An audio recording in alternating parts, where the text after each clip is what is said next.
talking about is why are you not winning scholarships yet? Um, what are the systemic blind spots? I've met many students who have applied for more than 10, 15 scholarships, yet they win none. Yet they win none. Excuse me, sorry. They win none. Um, and what many people will not talk to you about are the blind spots, the systemic blind spot, which is what I'm going to share with you today.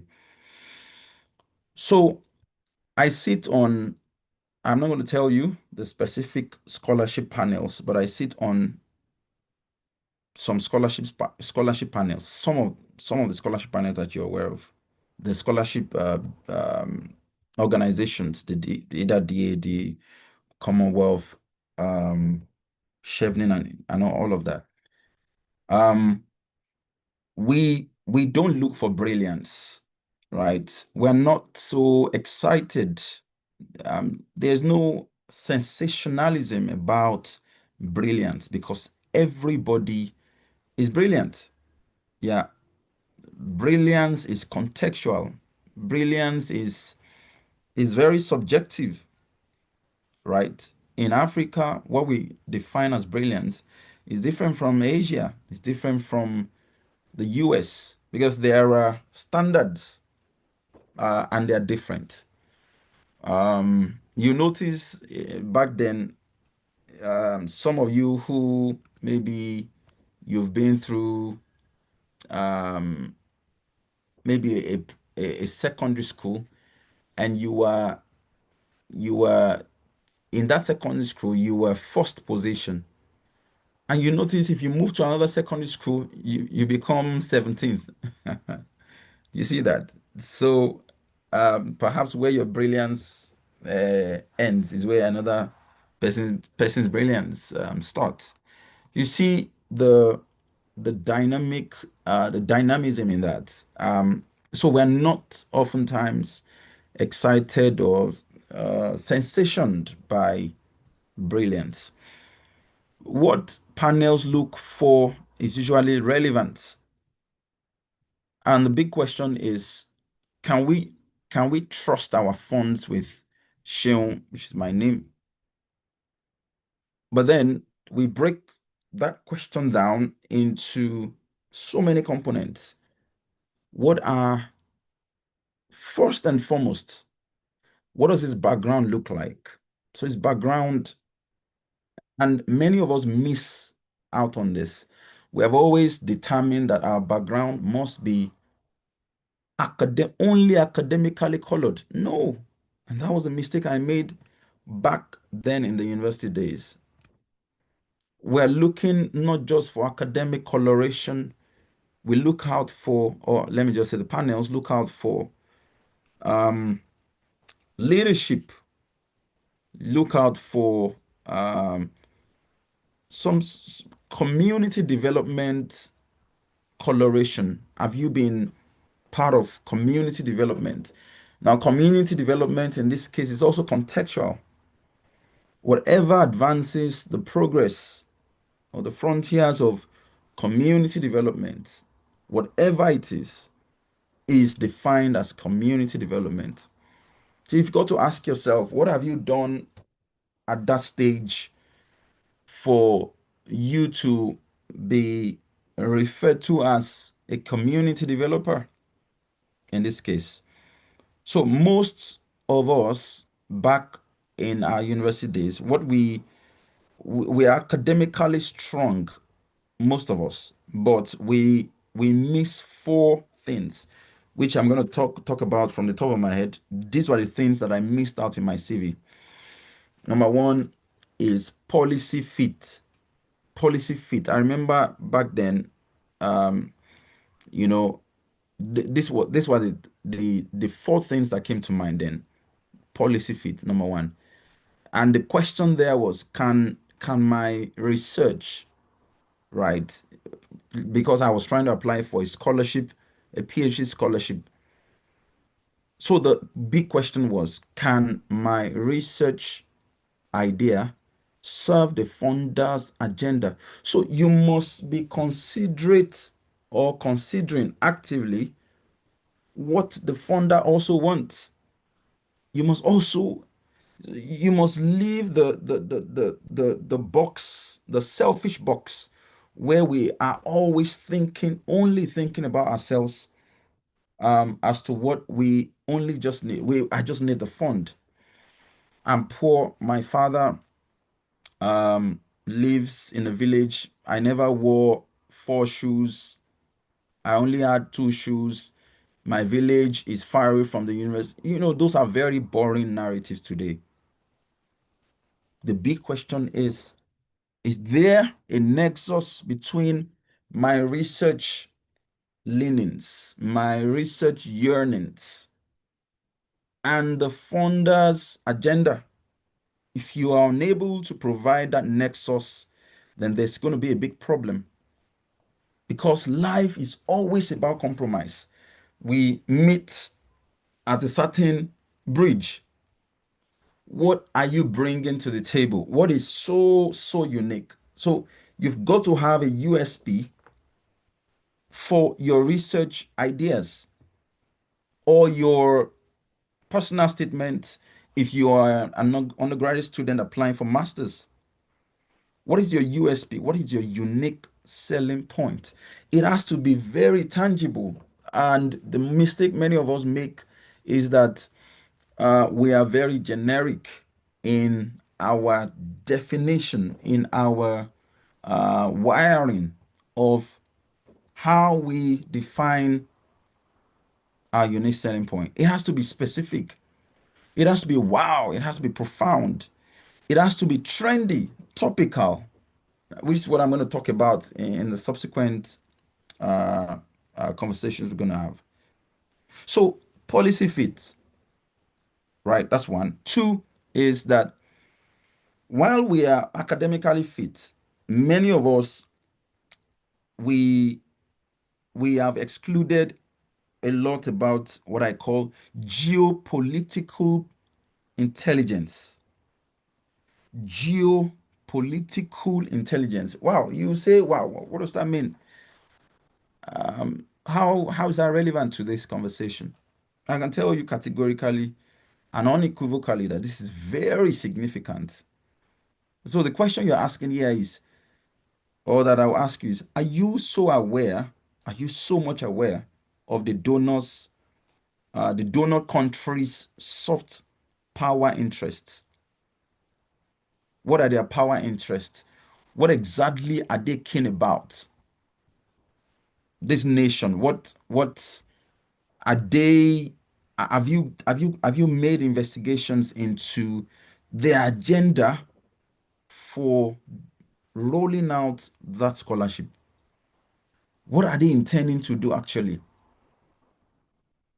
If you can weave this and integrate this into your personal statements, statements of purpose, your research proposals, oh, amazing. Then the third question is cross-border CVs, what I call cross-border CVs. So your CV, I've seen many, I've reviewed many, and what I've seen is that many of the CVs or even the personal statements, they they are still written like you are applying to what I call a local ministry. Your CV has to be um, so amazing that the first 5 lines, your summary, a summary about you, about me. If you look at my CV, anyone reads that, they will be wowed. I'm very confident of that. And they will be compelled to want to go through the nitty-gritty, the comprehensive explanations I've then unfolded in other aspects of the CV. So perhaps I'm going to share samples with the convener of this session so that they can share samples with you. There are many CVs out there. We live in a globalized world now, so you have access to these sort of resources. But I'll share the ones I've always used as a template, right? And then the fourth one is narrative capital. So that's a big problem. That is a big problem. Narrative capital. I think that's one of my strengths. My narration when I write, it's very compelling, it's very motivating. You see, it's inherent with what the funder intends to hear, it's inherent with a nexus between my research leanings and their research agenda. It is trendy, it is topical, it sits within a specific sustainable development goal or two or three, and there are sentences that reflect the need for me to be awarded this scholarship, and also letting them know the consequences of not funding my research proposals, the complexities, the nuances.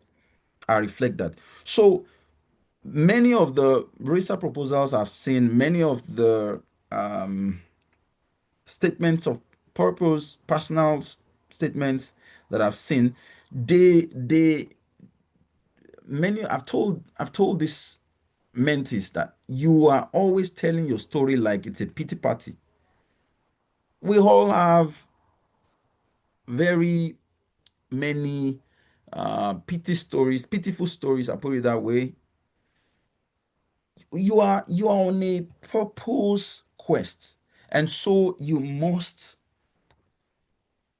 be very strategic, very profound about why this funder has to give you this funding, right? I'll leave further insights to when there are questions and answers, because there's a whole lot, and I promise you we cannot exhaust this in one sitting like this. It's not a walk in the park, right? There are quite a whole lot to this. And the next thing I'm going to speak about is so I haven't spoken about the four things. Yeah, then I will speak about the fact that scholarships today are evolving so fast, and so must you. There are In my analysis today, what I've discovered is that there are five next generational scholarship pathways. So what that means is that you need to start forgetting what you heard in 2018 at the advent of the um, COVID-19, right? We've now experienced a seismic shift. So much so that the future of scholarships today now lies in five fast evolving lanes. If you are not on any of these lanes, you will not secure a scholarship. Or let me put it this way: if your research ideas, if your personal statements, if your statements of purpose are not weaved, are not wired around these five areas, you are unlikely to win a scholarship. I won, or I secured, a very, very reputable. By the way, I was the first African to win this research grant from the United Kingdom, by sponsored by the Investment Property Forum. This is a forum, and I need you to listen carefully to how profound this is. Um, it's called the Investment Property Forum. You go check them out, IPF, and we won, so much money. And as principal investigator, I had my um, co-investigator, which is my assistant, a senior lecturer in South Africa, the Wits Business School, a South African. And then I appointed two research assistants, one Nigerian and the other one Indian. fantastic guys, um, and they're paid. But here's the catch. How did we win? How? I never imagined that a boy like me would ever, at perhaps at this time in my life, secure a research grant of that nature or magnitude. I've met professors, top professors. What I've always heard is it's only for highly reputed professors. Research grants and uh, I need to pull my phone. I mean, I've been struggling to pull my phone. Okay, yeah. Research grants are very competitive, and you're going to get there. But how did we win? Um, so this IPF is an organization in the UK that um, individual and institutional investors register with. They invest their money, and what they say is, look, the CEO find researchers that can provide solutions to the problems we're facing. Now, let me move straight to how we won very quickly and specifically. Um, I I examined critically what they needed, and I was able to find a nexus. So what I did was to focus on a certain river in the United Kingdom. And for those of you who live in Nigeria, this river I'm about to talk about is like River Niger, but somewhat, I would say, more spread than a River Niger. It's called Thames River. You go and check it out. Thames River. It's a long river. It's a river that runs through the length and breadth of the United Kingdom. And what I discovered was that investors were increasingly worried about their investments. So every property, I'm a real estate guy, property. So every property along the corridors of the Thames River were exposed to the risks of climate change. And what I discovered was that these investors appear to have been mispricing, mispricing properties. Some of them potential investors, they've been mispricing a lot. And that was because they were not exposed to insights that will help them with investment strategies that will help them avoid to its barest minimum risks. But again, they have only and always focused on the physical dimensions of climate risk and excluded the transition dimension of climate risk. And that was our unique selling point. That while some investors were focused on the physical risks, some they excluded a transition, some focused on transition and excluded physical. And we discovered there was a policy document that was written by Queen Elizabeth of blessed memory, the recent one that just died, the Queen of England that just died. She wrote it, and we had to go get the document. And inherent in the document were quite a lot of things, how they were going to do it, but implementation was the problem. So what I did was to propose the beauty of, and that's where I'm going to. I propose the intersection of artificial intelligence, real estate, and then climate change. I'm looking at that. Now, what I have done there was to escape or jump out of the box of rigidity. I jumped out of the box of rigidity. I did not stay only in the box of or put my legs in the box of real estate alone. I inserted my legs into climate change. I also inserted my legs into artificial intelligence, but I was specific. Now, what we did was to propose the best of the best, cutting edge, profound, wow, specific artificial intelligence models, random forest, XG boost, talk of all those top and latest AI models, convolutional neural networks, which is not my business as a real estate professional, an academic, or higher education leader. But because I have now understood that the next 5 years will be about the intersection of disciplines, research areas. Even as an undergraduate, these are the things you should start to think about. So and when we were able to bring brilliantly together these three areas, the intersection of AI, real estate, and climate change, it was wow. It was amazing for the panel.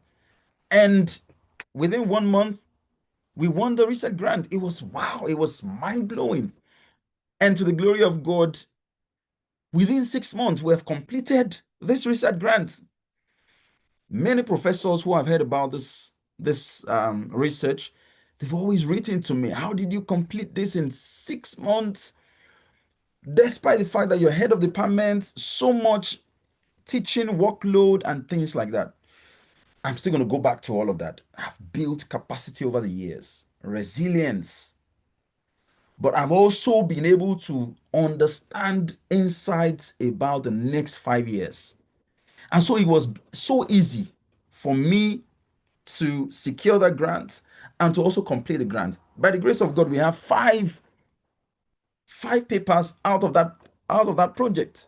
We did about 200 and I think 207 pages. 207 pages. So much so that the founder wrote back to us and said, wow, this is too much for us. Can you condense this to 20 pages? Unbelievable. So we even outdid what the expectations were. And that, as I speak with you, that has automated a second door wherein the funder is also reaching out to us to say, look, we don't mind an extension of this research, and they're willing to pay us again. You see? Now let me not divert too much, but let me go back to and then let me just say this. Already we've started to sit, I mean, our work will be used by investors, by the regulatory bodies, by government of the United Kingdom, by the throne, because it's the throne that actually signed the policy documents that we are using for our research. So it's theory translated into practice. Until you start to have this mindset, you are going nowhere. You are winning no grant. You are winning no scholarships. So the next 5 years, I mean, the five pathways I'm talking about. One, like I've reflected earlier, one is climate diplomacy scholarships. And so if you have graduated from geography, if you have graduated from Yoruba, if you have graduated from dramatic arts, from fine arts, there must be an intersection of climate change.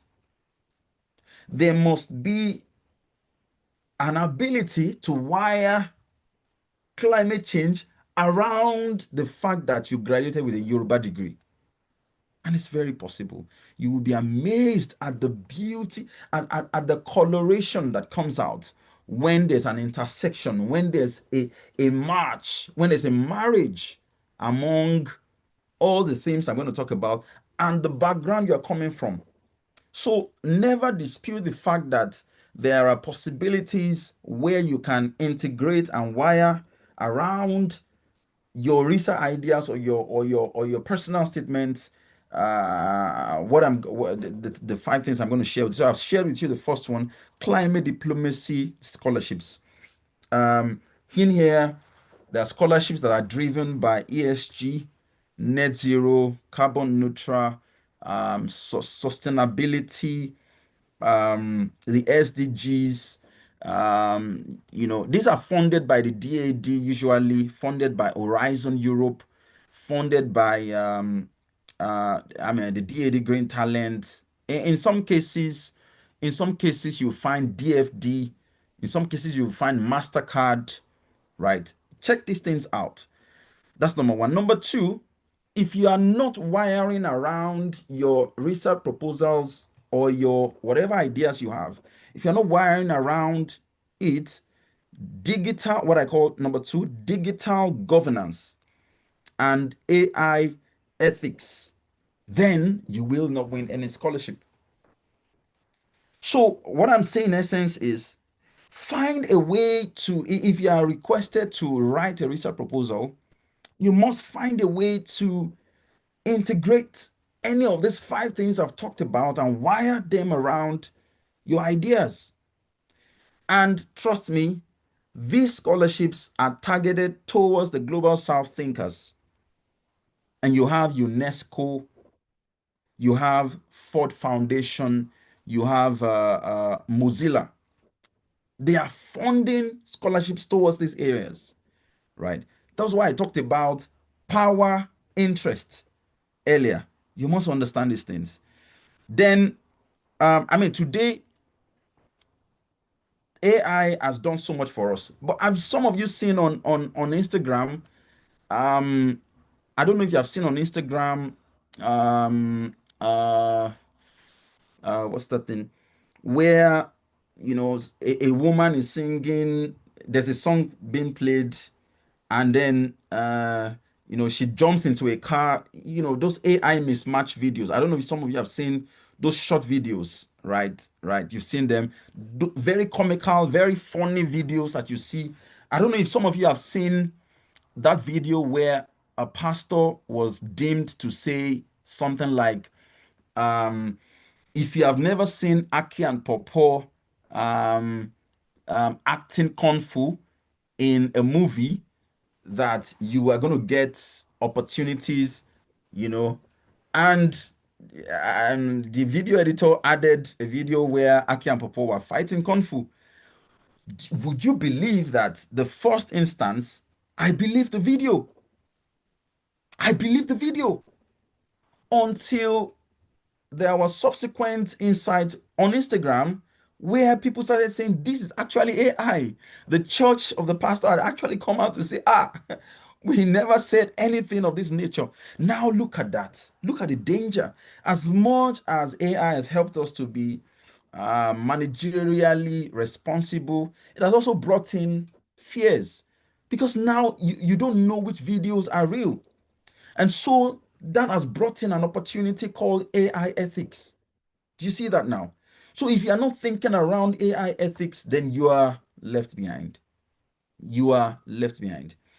All right. Now the third one, the third pathway is conflict, migration, and what I call resilience. Conflict, migration, and resilience. Look at the stuffs happening around the world today, post Gaza. If you're not writing around post Gaza, if you're not writing around Sudan, if you're not writing around Ukraine, Russia war, if you're not writing around the Syrian war, if you're not writing around what recently happened in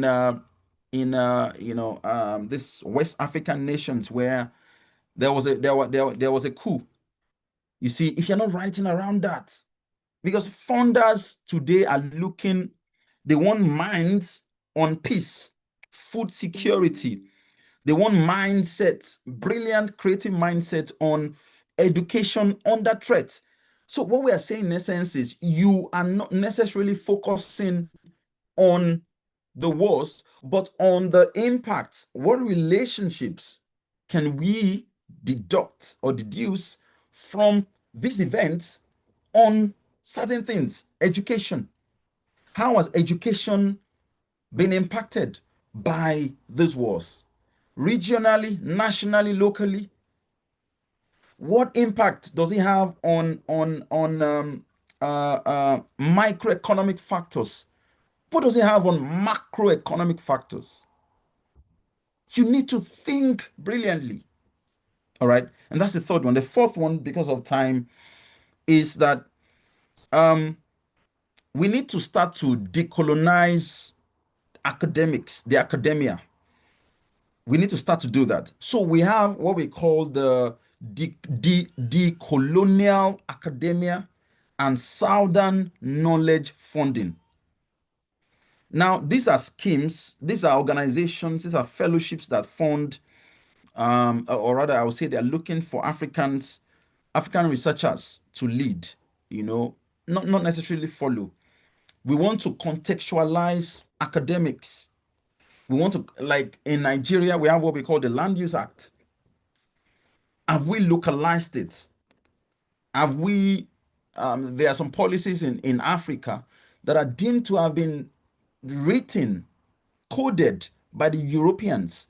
There are certain styles of carrying out property valuation or property investment that is tailored after the United Kingdom and is giving us so much problems in Africa.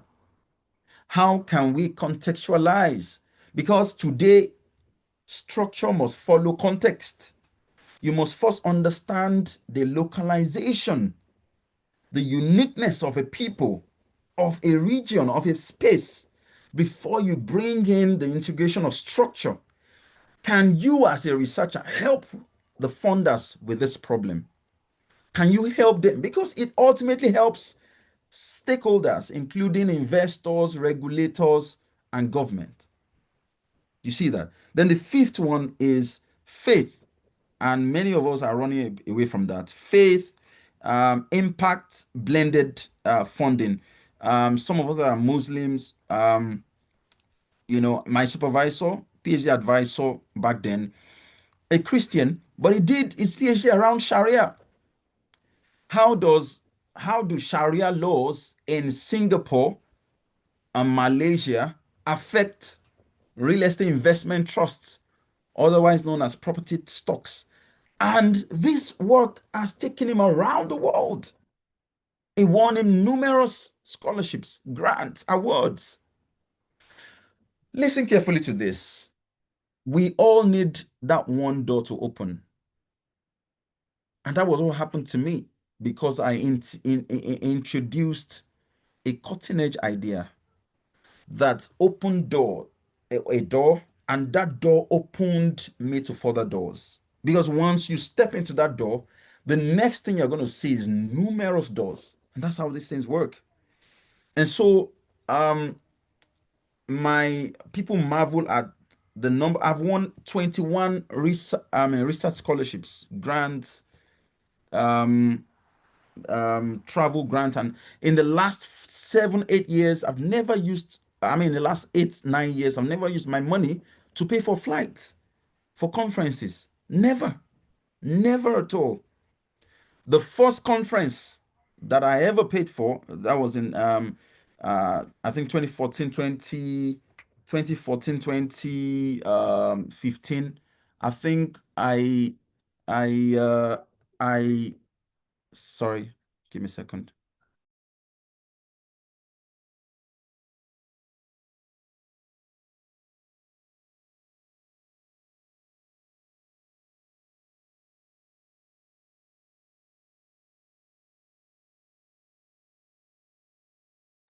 I hope you guys are enjoying the lecture though.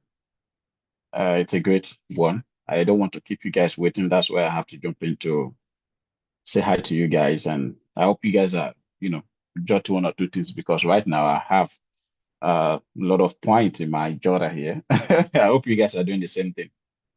It's very, very interesting webinar. So guys, please don't just sit here and be looking. Jot something down for your when you want to start writing your SOP, your letter of intent for your applications to US, to Canada, to UK, or whatever grant you want to apply to. I think he has gave 5 very good points so far that I have to add to what I have in my journal. So you guys should please. Okay, our speaker is back. Thank you, sir. Welcome back. My apologies, please. I Oh, needed you to good. attend something very Okay. quickly. So, a door opens other doors, and this is what you must realize. So, I will repeat myself the 5 things I talked about earlier. Number one, climate diplomacy scholarships. So, any scholarship around climate change, um, sustainability, net zero, and carbon neutral, those are the things you should be going for. Don't run away from the very tough topics. Don't run away from them. Guess what? Many people run away from these topics. And the assurance is that if you put in your art into the ring, you're likely to get it. Not because you're intelligent, but because you put yourself forward, because others are not putting themselves forward. So climate diplomacy scholarships, I spoke about AI, ethics, and digital governance. How do we help to ensure that we really calibrate the use of AI properly? That's second one. The third one, I spoke about conflict, migration, resilience. Studies that help with how people can stay resilient regardless of how people systems can stay resilient regardless of natural events, man-made events like wars and things like that. The fourth one, uh, decolonizing the academic system, economic systems in a nation, and then faith. I spoke about Sharia and things like that. Now, how as around I'm going to be rounding up very soon. There are certain things I've loved to speak about, but I'll leave that to the question and answer period. Um, I would have loved to speak about my journey, in quick succession, but because of time, there's a hidden scholarship funnel, which is what I'm going to talk about next. Um, the code mail to the supervisor or the funder buy-in, a co-created proposal, you know, like I said earlier, I think it's important now to reveal the pipeline most applicants never see so that you have this at the back of your mind. Number one is that 80% um, scholarships are not advertised publicly. Yeah, and you won't believe that. The ones you see online are just the 20%. And that is a fact. 80% of the scholarships that you see are not advertised publicly. Two is that universities, um, they often have discretionary research budgets or masters, budget funding. So if your proposal aligns with a supervisor's research grant or lab theme, I think what you can do is to write to them, but there's also a way to write. I think we'll leave that to another time, how you can send cold emails. And so when we talk about cold emails, we're not talking about um, emails where you send to people and you say, good morning, how was your night? Nobody cares about how, I mean, I've asked people to stop doing that. You don't talk about that to potential people. It's not none of your business. All right. And your ability to bypass the front gate, because there's always a front gate, and even enter through the research back door. I've done that so many times. Where you would have to understudy what the potential research supervisor interests are in, what sort of works have they done, what interests them, what's their next 5-year trajectory. Can you predict what the next 5 years will look like, and how do you ultimately effectively integrate yourself into this journey, right? So there are ways to doing this also, and you must understand. And I think if some of you are on LinkedIn, you must have seen many posts that fly around on how to develop a cold email, how to ensure that the potential supervisor buys into what you're selling. All right. Um, there are other things I would like to. Oh, your CV. Let me speak about your CV. Many of the applications you are requested to submit your CV, but many of them are not inclusive of what I call transnational value. So if I ask you, some of you, how many conferences have you attended? Some of you here, how many conferences have you attended? as a student or as a graduate, how many CPDs in Nigeria, I think we call them CPDs, continuing professional development, whether seminars, whether webinars, how many have you attended? How many have you recorded in your CV? They want to see that. As a member of those panels, I want to talk about the panels. These are things that we look out for. You know why? Because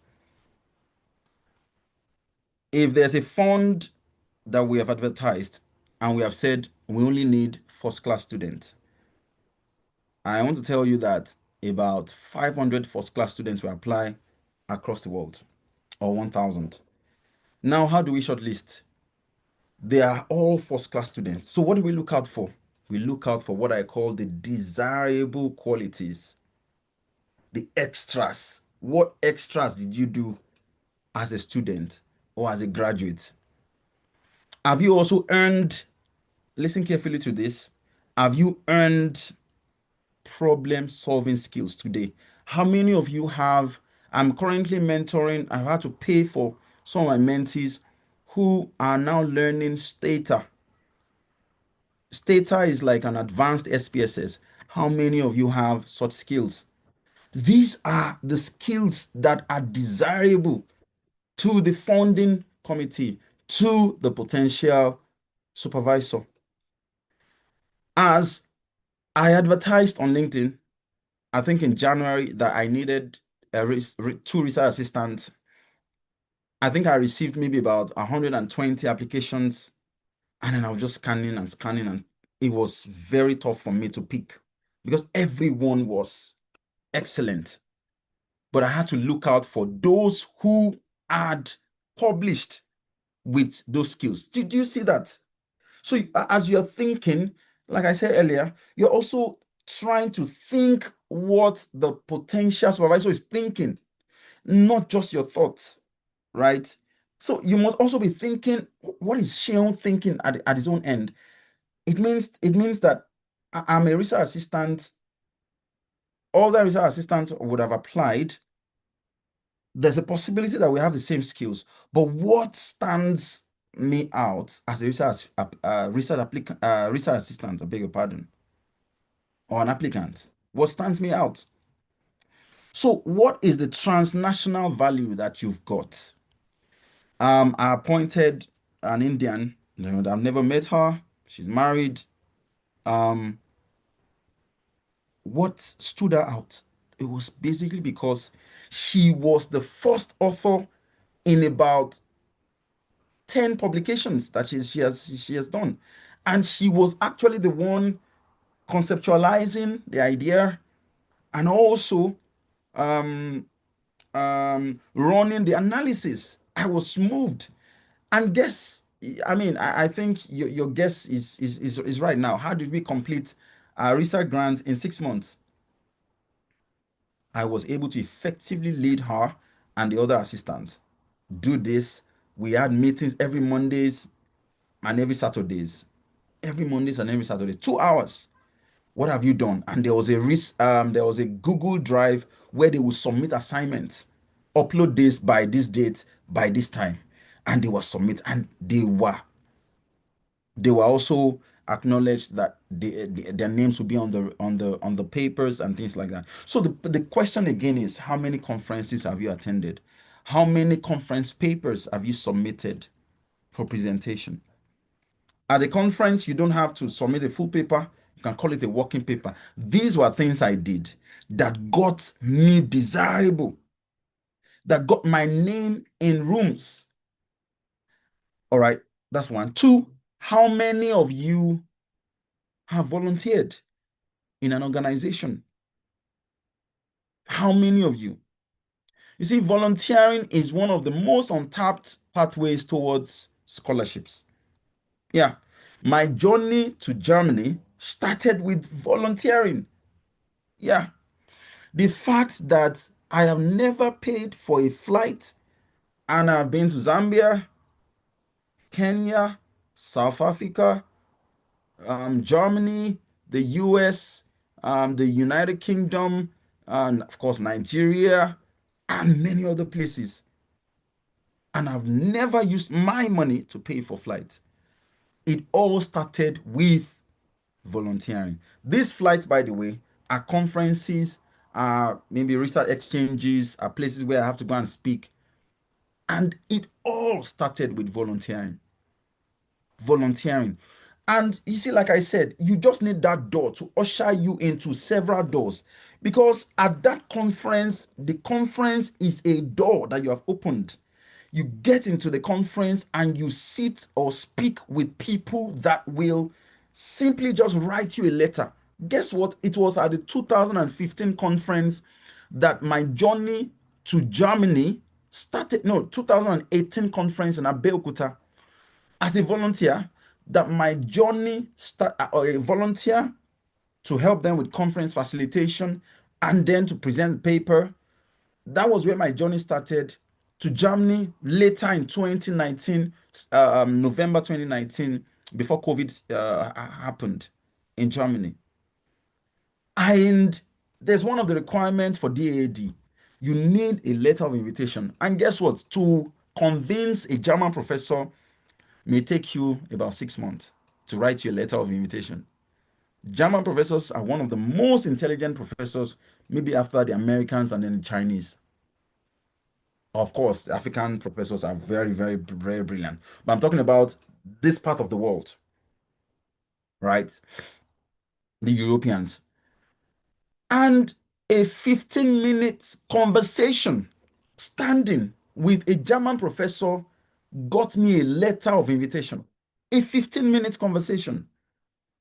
And that document is one of the most important documents in securing a DAD scholarship. Of course, there were other documents I had to put together and I had to DIY myself. DIY, I mean, do it yourself. I did myself. And at the end of the day, I secured a DAD scholarship. When I saw the email, I almost ran mad because I knew the importance of securing a DAD scholarship in 2019. That's 6 years ago. And when I got to Germany, it further opened. You see, it's precept by precept, it's in stages. And so you need some steps. You need to step. I mean, when you climb the stairs, right, or a staircase, you must have landed on, there must be a landing on the steps before you can conveniently land on a higher step, right? You cannot jump from the lower step to the topmost. Well, I haven't seen that before, except maybe if you're from Edo State. I mean, you know what that means. African Air Force. Let's not go into that. But what is your desirable transnational value? How well have you framed yourself as a problem solver? You having that skill stater that I talked about, R Studio, do you have that skill? Do you have Python skills? So I'm not talking about the snake. Oh, well, I think you all know that. How many of these skills do you have? How many? I had to pay a sum of, I think, 250,000 naira to support about 5 people, maybe 3 months ago. Go and learn Python. When they got to the school, you know what they said to them? They said, "You don't need this." And I just laughed. That's a local mentality. That's someone whose mindset is limited. They said, Nigeria, you don't need it. Who says you belong to Nigeria, actually? Who says your destiny belongs to Nigeria? You must be a global individual. You must be a global individual. And you don't have to be physically present in the US to be a problem solver to someone in the US. Of course. So, are you a problem solver? What desirable qualities do you have in you that we can stand you out and say, this is a light, this is a sun among the stars. This is a sun among the stars. You see that? All right, so let me round up. There are a lot of things I want to talk about, but because of time, I have another meeting actually in the next 1 hour. Probably I will put up a few things and then share with the convener so that she can share with all of you. And what I'm going to share with you finally is this, I promise you, is that what I used over the years has been a code. I call it the intent model. Now I'm sharing a secret with you. Intent, INTENT. That's my success algorithm, right? Number one, I, it means I investigate the funder's interest. Two, N, I network across knowledge borders. T, I tailor every single application. So don't make the mistake of writing a personal statement for different ones. Always have a different personal statement tailored to different opportunities. They're different, different. E, I engage past winners, mentors, and ask for scripts. So don't be too rigid. Don't be too arrogant to secure insight. And that was what helped me when I started to um, apply for my research grant. I spent 45 minutes with Emeritus Professor Andrew Baum. I bought him a cup of coffee. Now, who is Emeritus Professor Andrew Baum? Emeritus Professor Andrew Baum mentored my father 48 years ago. And I reached out to him and I told him, you mentored my father 48 years ago. And I've seen the successes my father has recorded. I want you to mentor me also. Oh, he was like, wow, amazing. Come on, let's meet. And he's like, and I told him, let me buy you, coffee. And he was, no, I have to be the one to buy you. And I said, no, I will be the one to buy. And that's a lot. If you tell someone in this part of this world and you tell them, let me buy you a cup of coffee, that's a lot. Well, not more than £5, £7 at most in a very classy restaurant, but you don't have to do that. But I mean, I'm getting somewhere. I spent 45 minutes with Emeritus Professor Andrew Baum. My father has become Emeritus Professor also. Well, maybe I'll become well, maybe, who knows? But that's the tragedy by the grace of God. The plan is to become the youngest Vice Chancellor in the United Kingdom. We'll be wearing Timberland shorts and we'll be intelligent. We'll be doing massive stuff by the grace of God. It's going to happen. So watch out. And then so you when you remember my name, you'll be like, that guy spoke to us, you know, in the coming days by the grace of God. But he, I spent, I engaged with him. What does it mean to write a research grant in the United Kingdom? And 45 minutes made me 10 years wiser. I was exposed to what I'd never thought about before. It was one who shared the dream of writing around the Thames River. It was blurry to me. How does it relate with my real estate? Eventually, it has become so interesting for me today. I'm going to be having about 5 webinars in the next couple of months. Speaking to members of parliament, speaking to the regulatory bodies, speaking to government themselves in the UK here. But that 45 minutes. So I've always asked you all, spend time with those who have won. Find them, connect with them on LinkedIn. Have a strong LinkedIn profile. Find them, have conversations with them. Do you mind if I look through what you submitted? If some of them don't oblige, can share with them, look, it's going to be read only. And when I'm done with mine, I would share with you so that you see that I haven't copied you. I've just used yours as a guide. All right. So the N is you need to start to narrate a future focused vision. Those were the 5 things I talked about earlier. It must be tailored around the future, what the next 5 years is going to be about. We'll be dealing a lot with climate change.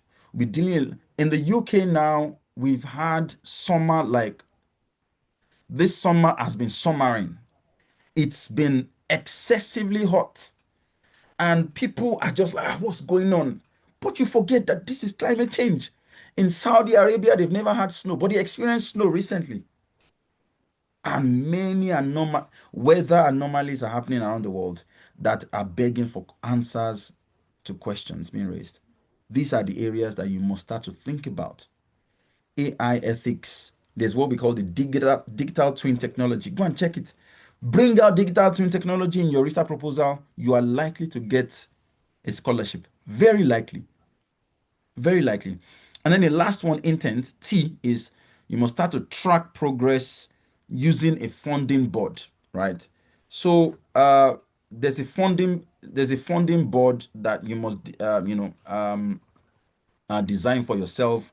And then you write your vision, right? You must um, you integrate what the scholarship, where it's from, the deadline, the link, the requirements, the eligibility requirement, and a progress timeline. You know, what have you done? What is next to be done in an Excel sheet or a table? These were things I did that helped me. Please don't just look for scholarships. You are the opportunity that someone else is praying for. Don't just look for scholarships. Um, Always prepare yourself to become, you know, someone that you will be a fulcrum for your family, for your nation, for people who will walk through the doors you open. You must always think ahead. There are people coming behind you who will need strategies on how you won. I'm sharing that with you today. And this is not from Google, these are experiential insights. So today's dreamers, as I conclude, today's dreamers become tomorrow's gatekeepers. Today's dreamers, you become tomorrow's gatekeepers. So it's important that you start to dream loudly today, start to apply boldly, start to live intentionally. Living intentionally is the understanding that there are timelines. When a farmer misses his planting season, harvest is no. In OAU, we have courses. I was a lecturer in OAU at the Department of Estate Management. So we have courses we call prerequisites. Some of you remember that, right? What that means is the implication of that is if you have failed this course in this semester, you automatically cannot register for the other course. Prerequisites, right? So it means that if you have failed to take a decision now, the next decision that lies, the success of the next decision depends on the success of the decision you take today. You see that? So there are timelines, there are seasons, and it's by precept by precept. All right. Whatever you are going to achieve tomorrow, your capacity would have been tested today. And everything in life is spiritual. If you have not won, if you have not built capacity today, you cannot be allowed into the door for tomorrow. So I'll leave you with all of this that I've talked about. Let's connect on LinkedIn. Some of you are perhaps are connected with me already, but my name on LinkedIn is Oluseun. I think Oluseun Ajayi, PhD, blah blah blah. You find me on LinkedIn. You know, write to me. Let me know, maybe in the comments. Let me know which part of today's session has unlocked something in you. And my name remains Oluwaseun. Well, some people call me Oluseun also. um either of the two is good. I remain Oluwaseun Damilola Ajayi, and I will never stop until the door opens. Thank you so much for listening to me, and I'll allow for questions and answers now. Thank you so much, Dr. Oluwaseun. It's been so exciting and a lot of learning new things from you. I think I'm going to be the first person to test you or to message you on LinkedIn as well. Yeah. Because I work more on renewable energy and climate change as well. I do CFD on that area. So I would also love to connect with you and to talk about how to apply for some funding opportunities in my area as well. Let me quickly go to the main participants. If you have questions, Deborah, can you give them access to mute themselves if they want to ask questions, or you just want them to drop their questions on the chat?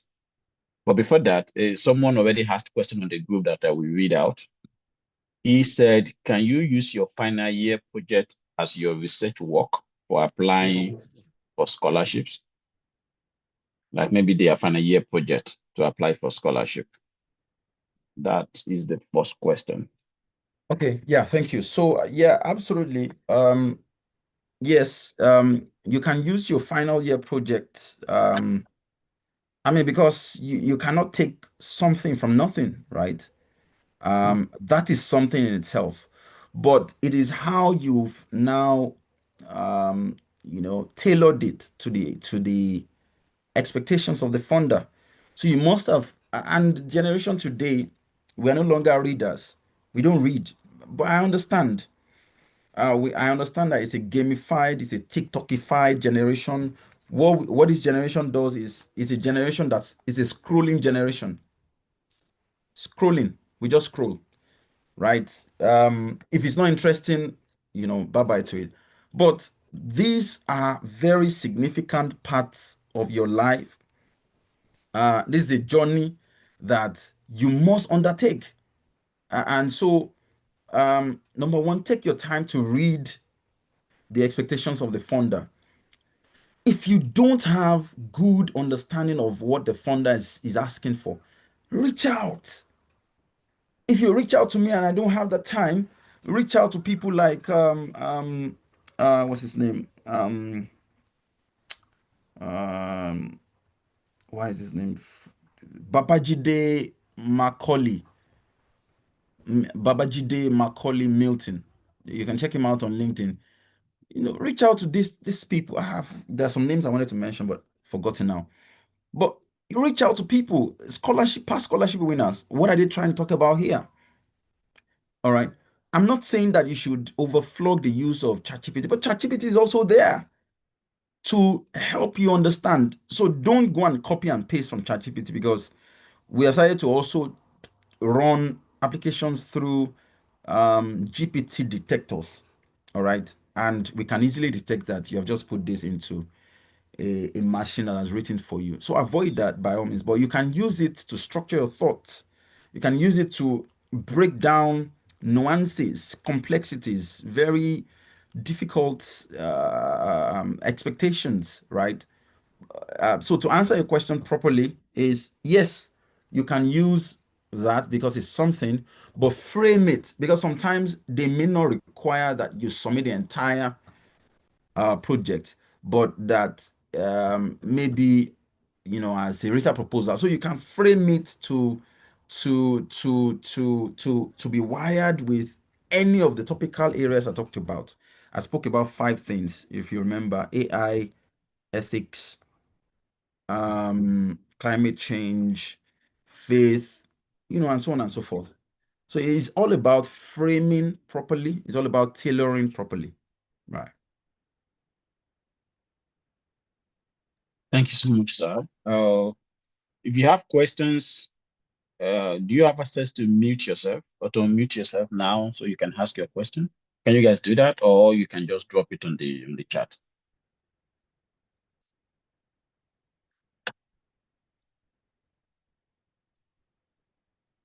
Then you can also raise your hand while I call your name. There is a way you can do that if you use the React button on your Zoom. Then you can say like you raise up your hand or something like that. So you can signify if you have question. Anyone? I Yes, expect sir. more Good. questions from you guys though. Okay. I I really I already fall in love with these brilliant ideas, and my question is, and thank you, sir, for the session. So Thank you. what you've taught this evening, so I believe that you can apply to all my work, my research. and my academic stuff, it will improve me in a lot of ways. So my question now is, like, there are some, in case maybe as a student, maybe you want you are a kind of person with diverse interest in a lot of things, like what you talk about climate, about all those stuff, and your actually, I understand that you said we should incorporate like all those things, AI, climate, into it. Maybe now you are not in school, maybe, and you've seen a lot of researchers, like they're asking for maybe applications and all those stuff, and you are kind of interested in those research work, and maybe, but you don't know how to go about it. You are not in the school system, maybe you are not a graduate student, but yet you are interested in that kind of research. Like, is there a kind of system or a platform where you can maybe on your own work, gather resources, and something that is not attached, you don't have like attachments to, although you can connect with people that are in the academy? Maybe, is there a system like that that can work? Yeah, absolutely. I like this question. And that brings me back to the volunteering that I talked about. So here, what we are trying to do also is to build a war chest. So I think I forgot to mention that. I know that this is a bit controversial to maybe many Nigerians, what I'm about to say, but it's a fact. I'm not politically inclined to anyone in Nigeria. I'm not at all. But what I'm about to say is a fact. The current president of Nigeria, you would agree with me that over the years, well, there are controversies about around rigging and things like that. I don't care about all of that. But you cannot dispute the fact that he had built a war chest over the years, whether we agree or not. Financially, he had built a war chest for himself. He had he had he had mentored many people that eventually, were on the forefront for him. Some of them even stepped down at the primaries. Now, what I'm saying in essence is, as someone who is intentional about life, you have a goal in mind, a dream in sight. For instance, myself, I have a goal in mind. I want to become the youngest vice chancellor. I understand what it takes to become a vice chancellor. And that's why I'm intentional about every step I take. It's not just random decisions. For research grants, I know as a vice chancellor, I know that you must have attracted research grants. As a vice chancellor, I know that you must have published. You must have earned best lecturer awards. I've won all of this.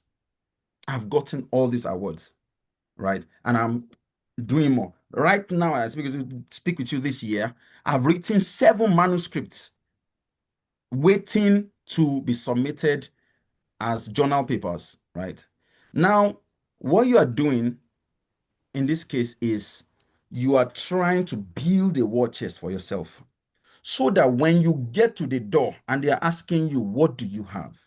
You can categorically tell them, look, I volunteered to work with Professor this, and they will ask you, what exactly did you do?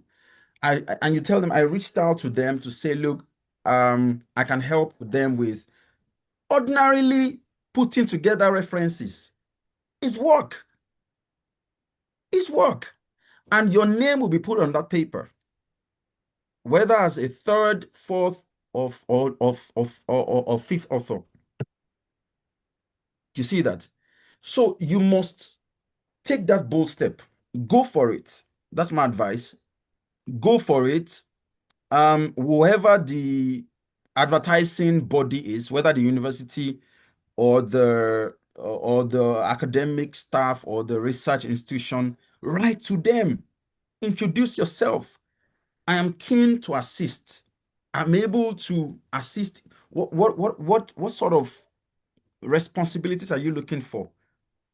and you examine them and you tell them, I'm able to do this, everyone looks for someone who is valuable.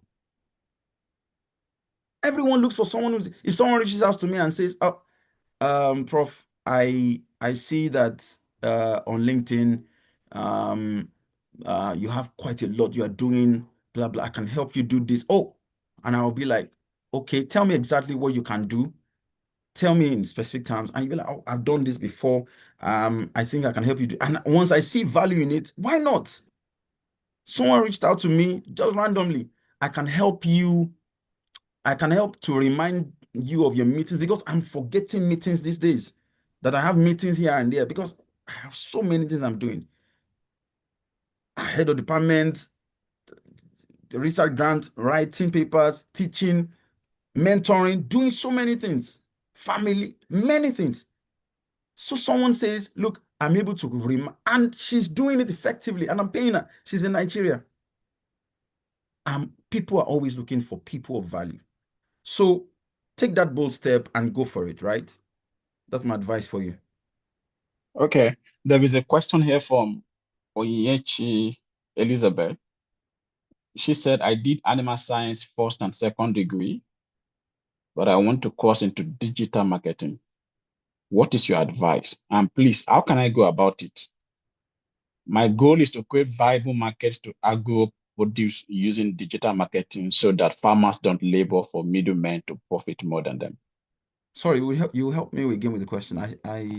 She said I did animal science first okay. and second degree. Okay. But she wants to course into digital marketing. Okay. So she's asking, what is your advice? Okay. And she said her goal is to create viable market to agro produce using digital marketing. Yeah. All right. Now, let me tell you this. As head of department in the United Kingdom, one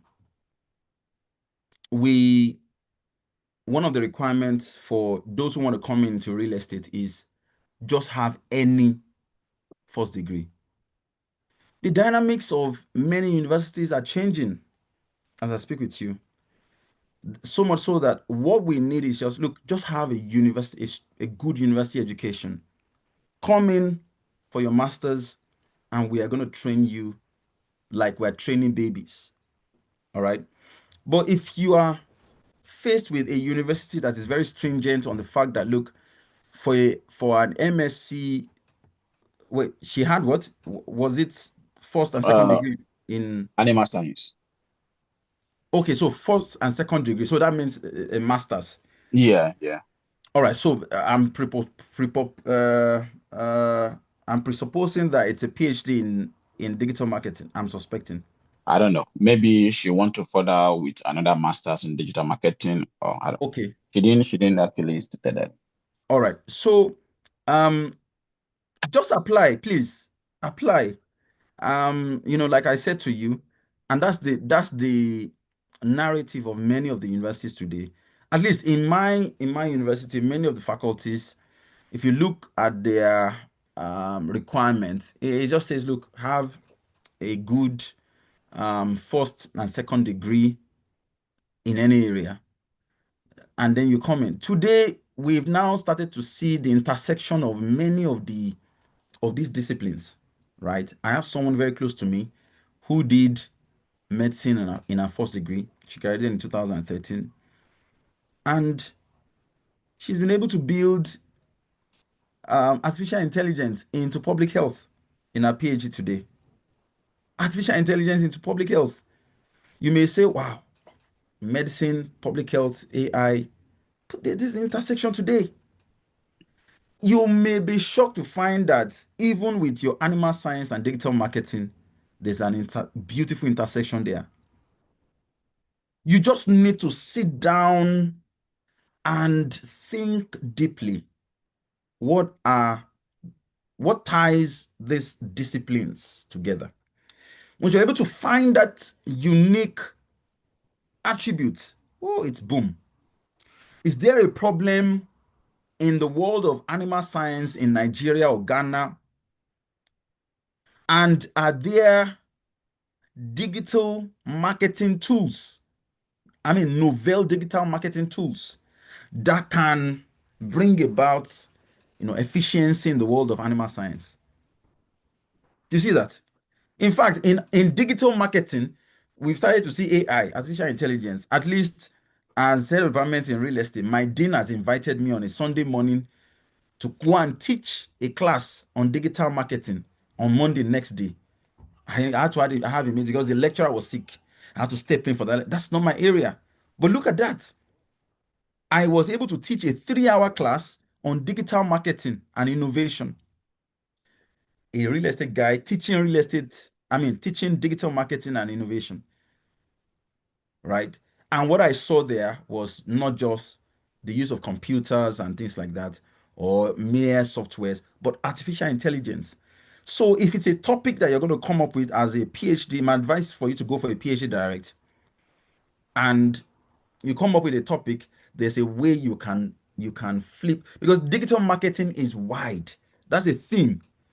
But you can go specific by, going the route of, artificial intelligence, and still go more direct by finding what specific artificial intelligence softwares or tools that will be very efficient for animal science. Or if you want to go full-fledged into digital marketing, then so be it. All right, so go for it.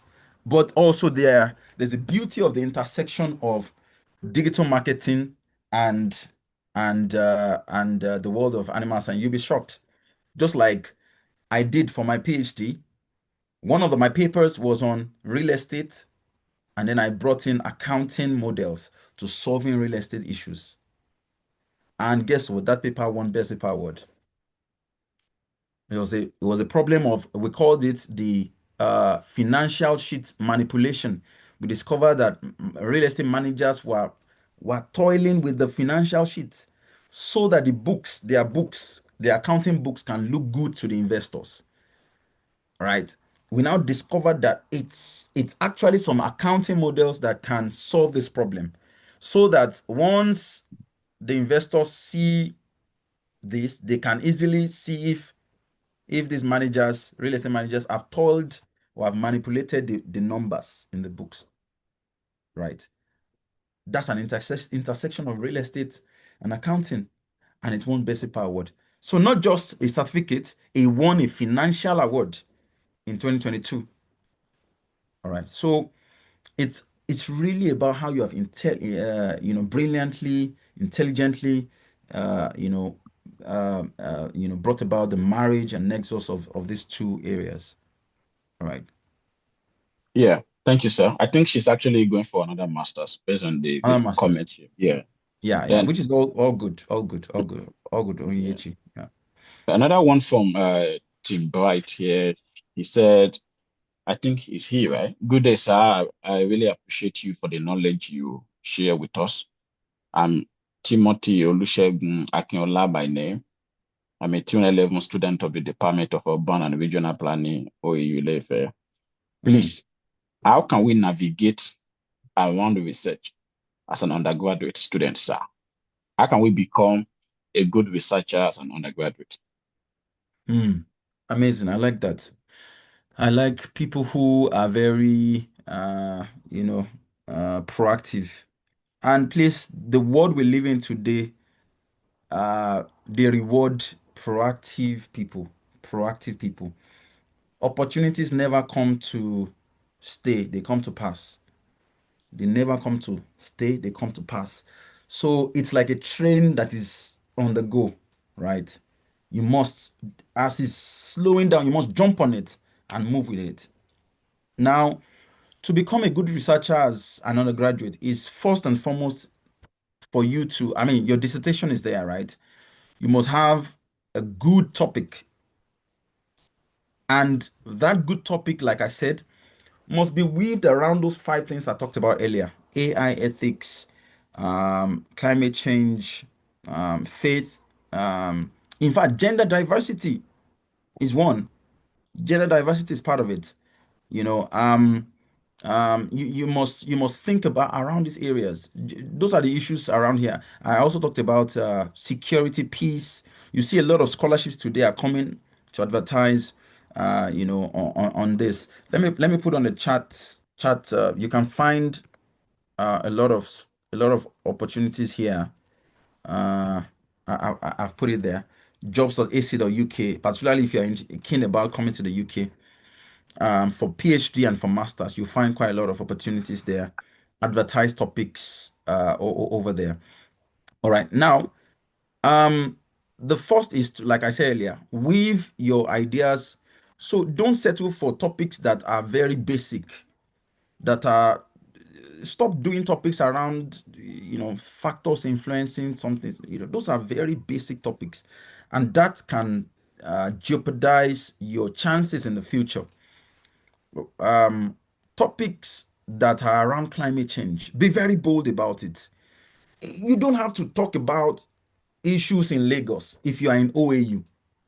You can simply talk about maybe flooding in Oshun. Even in Ile-Ife there, is there a certain place where there's flooding and you are able to situate the implications of the flooding, how it affects property values around that area? How does it affect businesses? And you bring in some macroeconomic variables, and you do your strong regressions, right? So if you are able to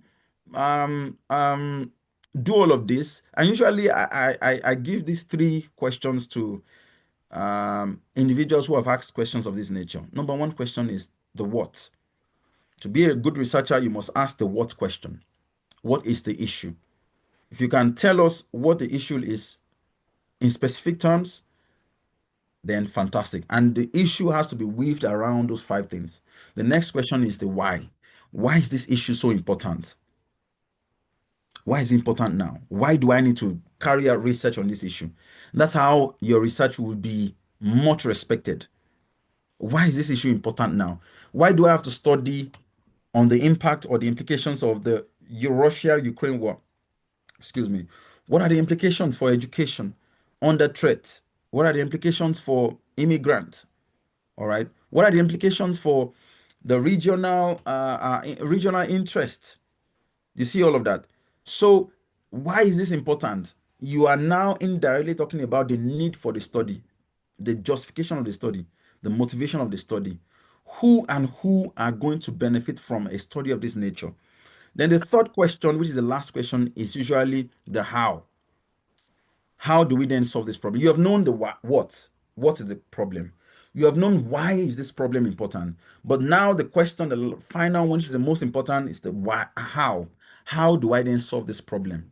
You must also read what are people using to solve problems of this nature in the US, in Russia, in Brazil, in how can I adapt it to the Nigerian ecosystem? How can I bring it on board? If you're able to do these 3, make sure you don't run away from. You see, that's the problem. Don't run away from these tough regressions. You can learn these things. If you can learn the very hectic nature of Instagram, of TikTok, if you can navigate, if you can manage all these 3 big social media at a go, you can manage this. It's just about interest. That's what I've seen. Don't run away from these top regressions. Use the best of the best regressions. Even if you fail the first time, all right, if you fail the first, keep trying and you become better at it. I never knew it. If you ask me, how did I become a good today, I can effectively wake up and start writing. And I know how to get my answers around what, why, and how. So if you can do that effectively, then my advice for you is to have a mentor. But a mentor should be someone that has your time. And what a mentor does for you is that the mentor's hindsight becomes your foresight. A mentor helps you to compress decades of knowledge into actionable wisdom. Once a mentor sits down with you, they can tell you about your strength and your weakness and tell you, this is what you should do. This is the focus. This is where you should go. So have a mentor, an active mentor that can hold your hand and say, look, don't worry, I'll run you through this. And that's how you can grow to become a good researcher and eventually an outstanding one at that. Thank you, Dr. Seun. I think I will just have a little point to that. I think it's very, very uncommon in Nigeria, actually, in undergraduates for you to see undergraduate student working with some professors on research. I think in throughout my days in OAU, maybe there is one or two students working with a supervisor that they knew they were going to work on their final year project on social topic. So they started working with a professor as at maybe when we were in 200 level. And before we graduated, they were able to have like one or two publications. So I think what you can do is if you have any any lecturer or Please give me a professors in your second. department. Give me a second, please. Okay. If you have any lecturer or professor in your department that you can talk to, that you can, speak to that, sir. I love what you are doing. You can read about their publications online. If you go to ResearchGate or you just type their name on, maybe on Google Scholar, you can see their publications. So you can walk to them. You can tell that, so I'm interested in what you are doing. Is it possible I can start contributing to whatever you are working on right now? And during my final year, since you said you are in 200 level, I would like you to be my, my supervisor. So with that, even if it's design of whatsoever you are doing in your field, you can be helping the professor to do. So with that, you are learning. So with that, you are engaging. So I think that can help you. So in my undergraduate days, even for me to approach lecturer then, I was matured. I finished around at the age of almost 26 years. But I never had the courage of walking towards a professor or a lecturer that talking to them, not to talk of discussing research. So, but it's now that I'm regretting that how I had known earlier, I would have, make friends with some professors that I can start working with in the area of renewable energy that I end up, I did my final year project on. So, your name is Bryce, right? Take courage. Walk to any of those professors in your department. Talk to them. You are interested in what they are doing. You want to start growing and you want them to be your mentor. I know most of them will not reject you.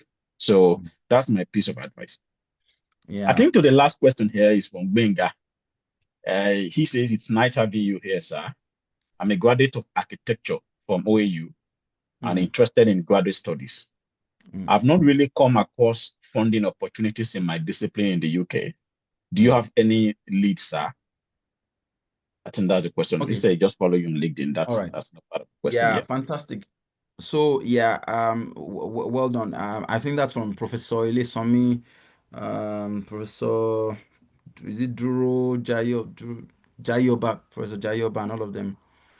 I know all of them there. Look, you see, again, it takes me back to what I talked about, rigidity. So you don't need a funding opportunity in architecture. Otherwise, you are going to be there for the next 20 years. You will not secure any opportunity. There are new areas that have come out, sprung out of architecture, circular economy, sustainability, urban, even climate change.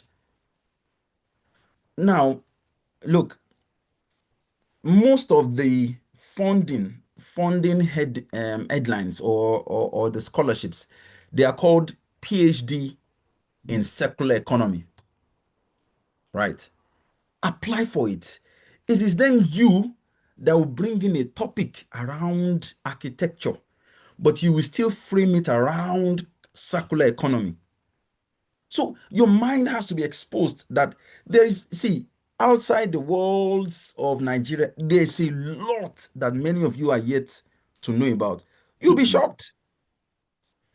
All that we were doing in Nigeria as at the time I left, it was appalling to me that, wow, I wish I knew that there was so much more outside the four walls of Nigeria.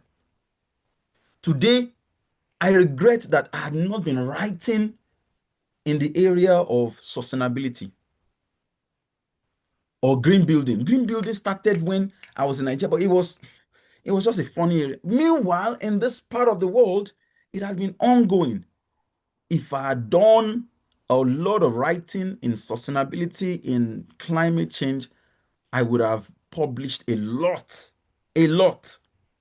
So rigidity has limited your ability to access opportunities. Rigidity thinking that I must only be looking for PhD scholarships in architecture. You will not find them. You will not find them. You see, for those who studied medicine, you will not find a scholarship in medicine. You will find scholarships in public health. Exactly. Or you will find scholarships in epidemiology, or you will find scholarships in biostatistics. It is for you to now take, as a medical graduate or a medical doctor, go and study something around biostatistics. Now you can use biostatistics because what you're trying to become is a statistician, an econometric statistician. You use that skill to solve maybe problems in child child health and maternity health, maybe as a pediatrician. You see that? You must be very, very smart when it comes to finding opportunities. You must be very, let your mind be open. Don't limit yourself to what you studied. Like I said, if you studied Yoruba, if you studied accounting, if you studied local government, if you studied physics, if you studied which other microbiology, there are many opportunities out there. You don't need to look for a master's in microbiology. No. If you studied geography, you don't need to look for a master's in geography. No. I did something different from my first and second degree, and I did something different, extremely different from my PhD back then in 2017. You know, all within the walls of real estate, but different routes. Because you must be aligned with what is trendy. What is trendy? That is what if someone, if I mean, those days they were, I mean, let me explain this to you. Back in the days, we had the color television. I mean, the white and black television where you have to hit the back before you change the channel, right? Today, if you have that white and black TV in your house, and a visitor comes, and then it's time to watch Arsenal versus Manchester United, and then you, as the homeowner, you go to behind the TV and you hit the back of the TV, and before it changes, I'm sure the visitor will be appalled. What's this? Why don't you just get a TV that you can use the remote to change? Because today it is a TV that uses a remote that everyone is using. You see, so that means that as a researcher, don't always be limited to what you did, but be exposed to what is going on. So never limit yourself to what you did, but expose your mind to what is going on. That is where you must pitch your tent. Always. What will bring scholarship to your pocket? Even if it's an entire move away from what you have done in undergraduates and masters, please grab it. Grab it. There are many opportunities ahead of you where you can, after your PhD, you can go ahead and do another master's. That is after you have now opened doors. Or short courses. A diploma, a further diploma in what you are studying earlier. But there's no need for that. Because today you must just flow with what the world's. You are not the one that has the money. It's the funders. So you must follow what the funders want. You see that? So circular economy is an offspring of architecture. Sustainability is an offspring of architecture. Artificial intelligence, yes, is an offshoot of architecture. Sustainability, circular economy, carbon neutral, net zero, those are the things you should start thinking about. You just feed this into ChatGPT. It will tell you that if you tell ChatGPT as a prompt, I've got a background in architecture, what kind of scholarships should I be putting forward my applications for that speak to trendy issues today? It will tell you one of them is circular economy. One of them is sustainability. Because there's today in my faculty, we have a department called Architectural Technology at the London Metropolitan University. And he's one of my friends that is, Dr. Masi. I think she's from Iran. She's heading the Department of Architectural Technology. That's to tell you that today is beyond just pure architecture. Back then, when we did architecture, Arc 103, Arc 104. I think I failed Arc 104 then because what's my business with architecture? Back then it was tough. But today, there's now the technological aspect to it. There's a technological coloration of architecture. And if you are not looking towards that, then you won't access opportunities. So please start to look beyond what you studied and start to move towards what is trendy. Thank you, sir. I think the last question here, because of our time, is from Precious Babatunde. So they have a PhD in urban and regional planning as well. Having done my NYC and currently a 411 student of the same urban and regional planning in OAU. Having just learned about the best way to select my dissertation topic around the 5 pathways. In the next 1 year, like that is our final year, what am I supposed to be doing in view of a potential scholarship? That's a question. Okay. Number one, find a mentor that has your time. Discuss with that mentor your next 5 years. Your next, 5 years is too much. Let's say the next 2 years, what your plans are for the next 2 years. Like I said, a mentor, the definition of a mentor is someone that has your time. So it's not someone that you have to chase around and mentorship is not by age. So it doesn't necessarily have to be someone older than you, but someone that is experienced. And experience is not caved or caged in the box of age. All right. So it's just someone who has been there, done that has the experience that you don't have. All right. Discuss your plans the next 2 years with them and seek advice, seek counsel. All right.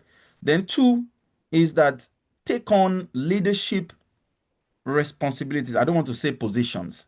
These are 2 different things. Leadership responsibilities.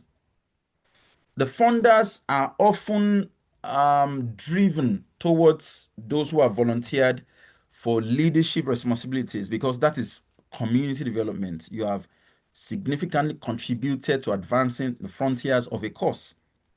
Okay? So take on leadership responsibilities. We always have that affinity. We always have that poise towards, oh, wow, oh, so you've done this. Oh, you've also, we always have that towards those who are volunteered towards community development. So take on leadership responsibilities.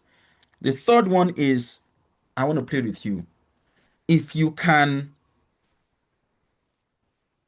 apart from, your dissertation, if you can start to train, get some money, pay a school that runs lessons on statistics, econometrics, learn about any of these 3, Python for research or AI, RStudio, or Stata, any of the 3.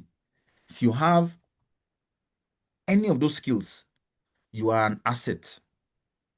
You are an asset, valuable asset. I'm looking for PhD students at the moment. And one thing I'm looking for is that the student must be someone who already has knowledge of data analysis. It softens it gets the journey relaxed. Okay, and that's what most researchers look for. I mean, experienced researchers, what I call professors, because we don't have the time to do research at this stage of our lives. We no longer have the time because there's so much administrative responsibilities. I have lecturers under me that I'm monitoring. I have to appoint, I have to fire. I have students who report some lecturers to me that I have to have meetings with, so many things. I have board meetings that I have to attend. I have places where I have to speak, like I'm speaking today. I have books I'm writing. I'm writing a book with my father currently. So many things are ongoing. So it is to my advantage. So that's why I said, you yourself, you must within the next 2 years be an asset. It makes you an easier, target of value, because it is the person that will even be chasing you. There's this guy now. I mean, he's from the southeastern part of Nigeria. I'm Yoruba, but because of his skill, it has attracted him to me. I've had to appoint him as my assistant, research assistant, because he's he had a first class. That first class was not that first class did not attract him to me. No, it was the skill that attracted him to me. It was the skill. And his salary is £1,500. You go and calculate that in naira. £1,500. £1,500. So that is just for a contract as my research assistant, not even as a student, a research student under a PhD advisor. So a PhD advisor will always look out for someone who has got, those skills. So enroll in any of those maybe learning centers where you can learn about Stata, um, RStudio, Python. I would have said SPSS, but SPSS has been outdated as far as I'm concerned. SPSS is basically for at the higher, pedestal of things today. You are talking about advanced data analysis, no longer, what I'm saying in essence is be a data scientist, become a data scientist, enroll. They are free data science lessons online, but then I would rather that you compromise. The money you're supposed to use to buy human hair, pay for these lessons, get the certification, and you'll be shocked that you not only attract a PhD scholarship, but you are also making money yourself, because you can put that skill on freelance. You can put it on Upwork. You can put it on all these platforms where they sell their skills. Okay. All right. So Thank you. potential scholarships don't come to ordinary individuals. They come to people who have built capacity. The world we live in today is value meet value. Hmm. That is it today. Even in relationships, boyfriend, girlfriend, everyone is looking for what are you bringing to the table? Well, the ladies will say they are the table themselves. But you ask the man, what are you bringing to the table? Oh, the man will say, no, the man will say, I'm the table. And the lady will say, I'm the thing that you use to cover the table. The clothes that we use to cover the table. Everyone is looking for value. So value meets value. You must understand that. And for you to access scholarships, for you to be an easy target, then be a source of value. Be a source of value. They know that, oh, he or she, they have prepared themselves for what they have talked about. It's not just I want to become a property investor with government, blah blah blah. They must have seen that trajectory. She has even worked towards doing that. So okay, it looks like what she now needs is our money to complete that journey. Mm-hmm. And that's it. That's it. Like they say in what do you call it now? Debates. I hope with these few words of mine, I've been able to convince you and not confuse you that Right. yeah. The teachers are Yes. better than the farmers. Yeah, Thank yeah, you so much. Thank you for yeah. for taking time to explain and to answer those questions, Mm, with so much in-depth explanation and points. Before we close, I would like to invite Dr. Sadiq Ambali to give a closing appreciation to the speaker and to give a closing speech in the next 2-3 minutes. so we can all go and continue with we know that Prof. Sheon is very busy, and we don't want to take over time. We already took extra 15 minutes of his time. So Dr. Sadiq, Yeah, thank over you to so you. much, Dr. Nelson.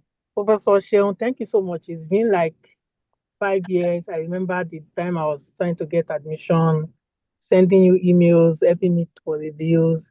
So you just feel like if like being here again, listening to you, and your lecture today was just like all encompassing.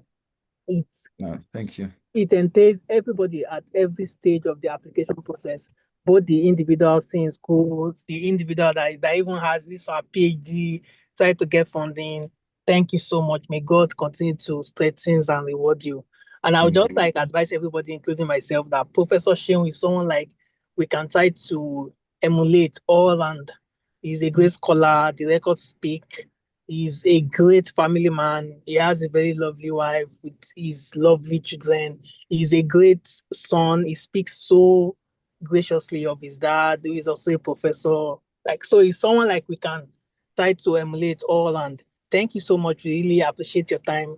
We appreciate your efforts. Like, you've shown us that, yes, we can actually be so great. We can be the sun among the stars. We can be everything we want to be, even though our alma mater is Obafemi University, Ife. Thank you so much, Professor John. Thank you so much. And hopefully we keep engaging with you. We keep on putting our steps where you are leading us to. And we are sure that that will be a great path. Thank you so much. Thank you so much, Professor John. And thank you so much, everyone, for joining. I wish everyone a great weekend ahead. Please don't forget anything Professor Shion told us today. Don't forget intent. Don't forget values. Don't forget skills. Don't forget that you don't have to be rigid. Thank you so much, everyone. Thank you so much. Profound. Thank you. Thank you, Dr. Sadiq. I don't know. Someone called T is raising his hand. I don't know. Is it a question or just like an appreciation? I don't know. I don't want to just ignore you because I'm just seeing this now. We are done, but I don't know why you are raising your hand. Are you there, T? Maybe he's praising the Lord. Oh, okay. Maybe. I don't know. In the absence of no more questions and no more comment, I personally want to say a big thanks to you, sir. And you've been a blessing to us today. I really want to appreciate your time. And oh, he said he joined late. Yeah, this session is recorded. So Peter, if you're on the WhatsApp group, I think Deborah will share the link on how you can watch the video later. Okay. So thank you so much, sir. Thank you everyone for joining. Thank you, Sister Deborah. God bless you all. Let's try and connect with Dr. Sheon online on LinkedIn. Let's try and follow him. If you have, you don't need to bug him with too many messages but if you have anything you want to discuss or to ask him, definitely you can always reach out to him on LinkedIn. That's the best or the highest I can say about that. Someone is asking for the WhatsApp group. Deborah, can you reshare the WhatsApp group again? I think we have it here, right?